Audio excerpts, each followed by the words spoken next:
Hi, this is Lindsay, your host of Creating Community for Good podcast. Now, what you're about to watch is actually just a snippet of the entire podcast recording. This is just a 10-minute clip that we've put on YouTube so you can get the sense for who I am and who my guest is, and then the tone of our conversation. So for now, let me just tell you a little bit about what's to come here. So today's episode of Creating Community for Good, I was joined by Mallory Erickson. She's a certified fundraising coach with over 50 fundraisers and organizations in her bandwidth of experience. She, like myself, believes in the importance of changing the narrative of nonprofits around money, engagement, and donor organization relationship. It is not about being or chasing donors for money anymore. It's about providing people with awesome opportunities to join a cause and fuel a movement. Thank you so much for tuning in to this snippet of our podcast. If you want to hear the full story, again, go to wherever you listen to your podcast and search for Lindsay Simons or Creating Community for Good podcast. So I love what you're saying, Mallory, and I am so committed to having not only a healthy mindset for myself, but also to bring that to my clients. And I feel like that's one of my superpowers is talking about how are you thinking about your approach? And then how are you inviting your donors or your volunteers, your constituents to also join you on a journey that's positive, constructive, and strategic. So tell me more about what do you mean did you call them the four chatters, or how do you think about mentality around that limiting belief system that we can get stuck into? Yeah. So when I work with my clients, I really focus on there are four primary types of thoughts that come up when we're like leaning into vulnerability or we're getting triggered into vulnerability, right? Like right before we cold call or we send an email or we're going into a donor meeting. So I call them the gales. And this comes from my training as an IPEC certified coach. So G, and I'll explain each of them, but G is gremlin, A is assumption, I is interpretation, and L is limiting belief. So I'll start from the bottom and work my way up because that kind of goes in order of strength in terms of like the impact that these stories have on us, right? So a limiting belief is like a societal norm that we've accepted to be true, right? That may or may not be actually grounded in truth, but we are all sort of accepting it to be true. And the great story I love about this that I always totally botch is the first guy who ran a mile faster than 4 minutes. Like for years and years, everyone just accepted that it was physically impossible to run a mile faster than that. But after the first person broke that record, it was like person after person after person could all of a sudden do it. So these limiting beliefs have a lot more strength than we realize. And I think like they play out in, philanthropy and fundraising and giving things like, donors don't want to give to operating costs or, right? Like we need that 100% model like those are some of the limiting beliefs that we've accepted from maybe some historical information or something that, worked many years ago. And so we aren't adjusting the way that we inside the sector talk about giving to our, employees. And if we're not going to talk about it differently, how can we ever expect our funders to talk about it differently? But we've kind of adopted this limiting belief around we need to keep overhead as low as possible. We need to get volunteers to do as much as possible. And I really think we all need to start challenging those limiting beliefs because if we're going to solve the biggest problems of our time, we need to pay people. We need to hire good people. All of those things, right? All those things. So that's limiting beliefs. And a strategy, if you feel that coming up for you, is to just like, one, bring awareness to it. Be like, okay, like this thing just popped in my head that I'm like adopting as truth, but is it really true? Yeah. And like, is there data to support even that it might not be true? All you need is just that like curiosity of like, it might not be true to move out of kind of the black and white thinking that limiting beliefs impose on us, which is like, this is this or this, right? But even bringing in just a little bit of curiosity helps us start to be like, okay, what else actually might be possible? Yeah. I love it. Yeah, so helpful. In fact, I was just, my flowers are propped up on the latest book that I've been reading called Think Again by Adam Grant. And I've been talking about it a lot on social media. Basically, it's exactly what you're talking about. It's like, what had we thought was true and how are we second, thinking about it again and trying to approach every challenge with that discovery mindset of a scientist. So, cool. I love it. So what's number 3? So interpretation. So I is interpretation. I love this one for fundraisers because interpretation is basically the way we interpret something that's happened and we draw meaning from it, right? Okay. So we've all like been in that donor meeting where the person is like stone faced and we're like, oh my God, they hate me. Like they're not going to give to my organization. Like, why am I even here? And I will tell you, like, this was like the first date with my husband was like, I was totally thinking about dating. And I was like, yeah, I feel like my therapist and I just talked about this exact scenario. Yeah, I was like, oh, he's not into me. Like, he's not even laughing. He's not even engaging, right? And I was creating all these stories. And we do this with our donors all the time. The amount of times I've had clients tell me they didn't follow up with a donor because they didn't respond to them in 48 hours, 72 hours.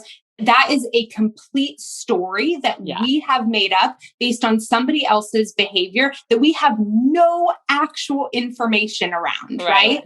But because of our fears, and we do this in so many different ways. I mean, I've done this when like somebody ghosted me on Craigslist, right? And I like made up a whole story about like, why did they say they were going to pick this thing up? And, we do this so much in our lives. And so, some of my recommendations around interpretations, again, like awareness is always the first step. So like recognizing like, okay, I've created an entire story around this thing. I might be like having an interpretation right now. That might be sort of what's controlling this like conversation in my mind.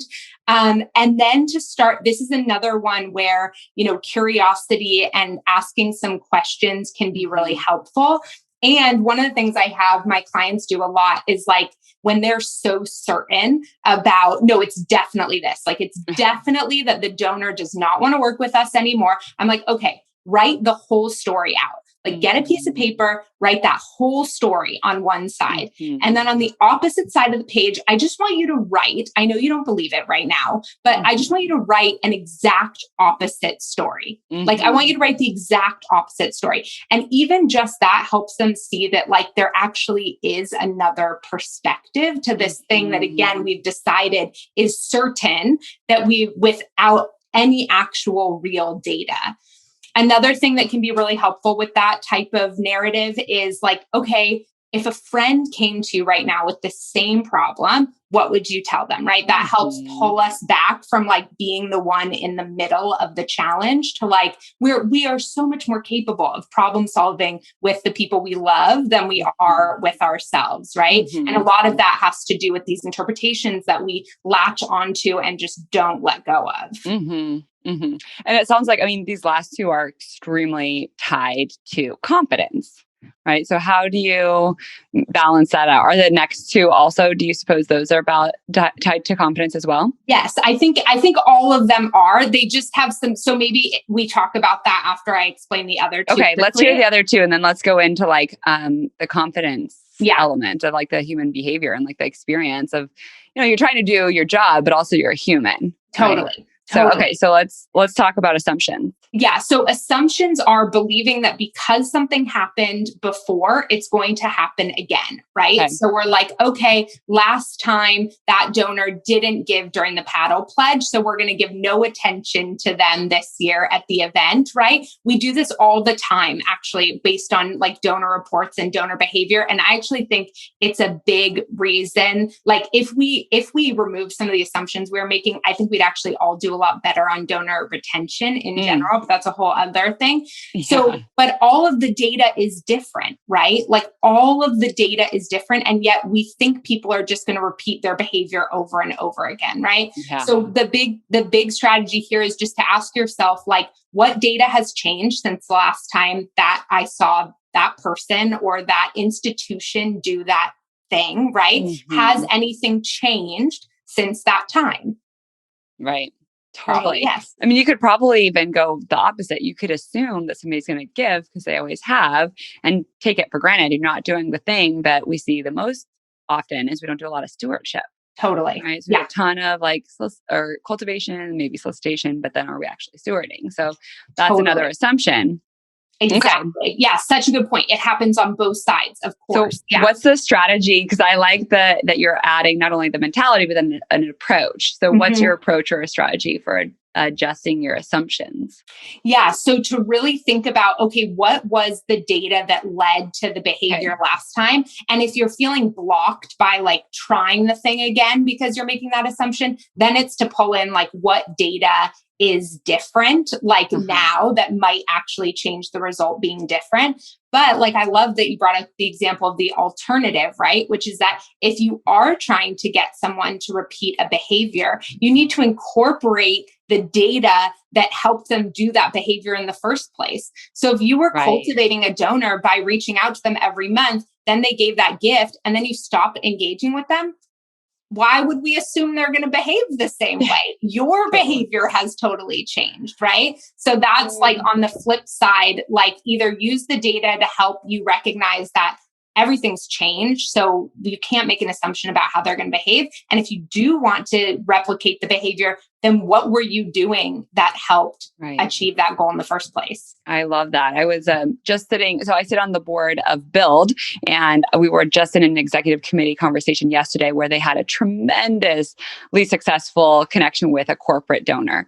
And they co-created this opportunity. It was a 7-figure opportunity.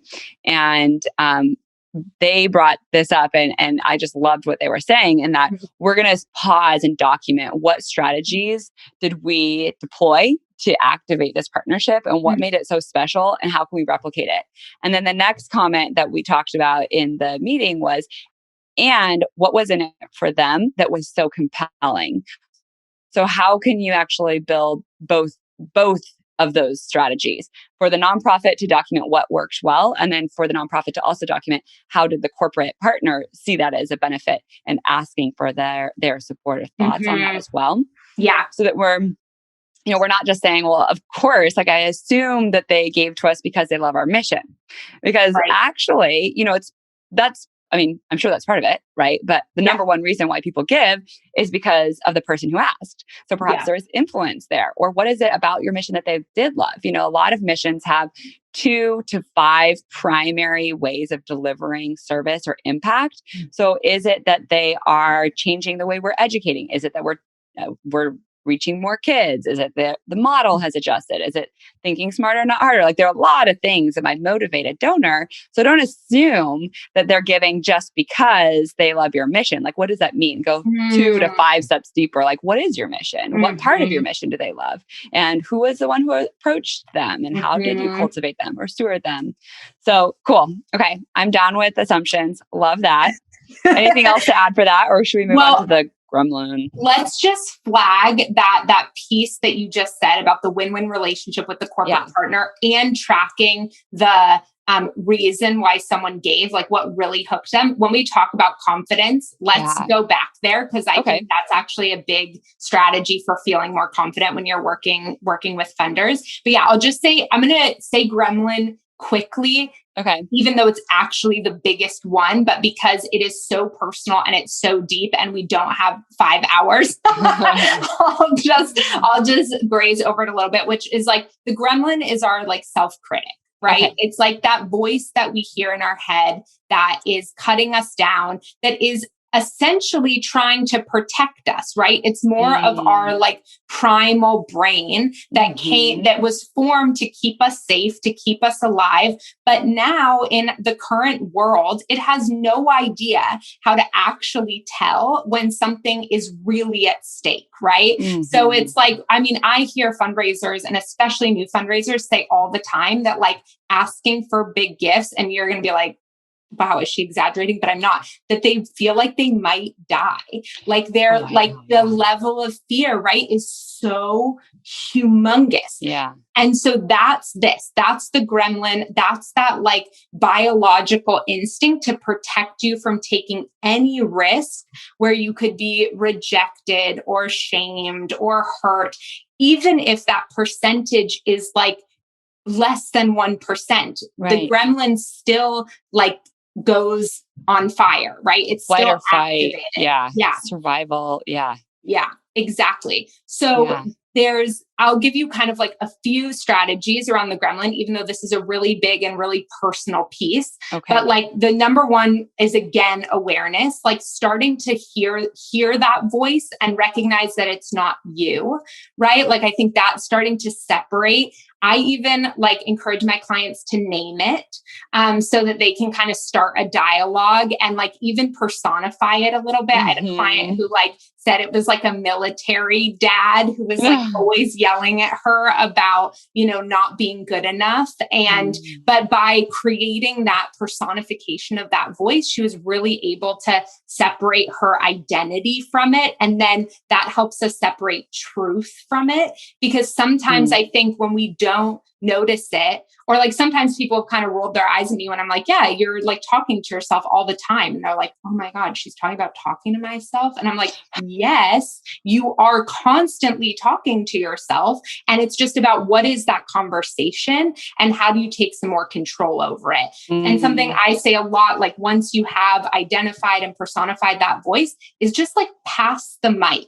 Like I'll say to my clients all the time, like, who gave your self-critic the microphone in this situation? And like, do you want them to have it right now? Or what's the actual, who do you want to make this decision?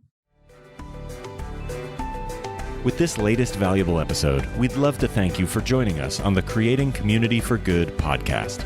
If you found today's show valuable, simply visit our website, creatingcommunityforgood.com, to leave a review, as well as to get access to additional resources and relevant links from this show. Stay tuned for more episodes.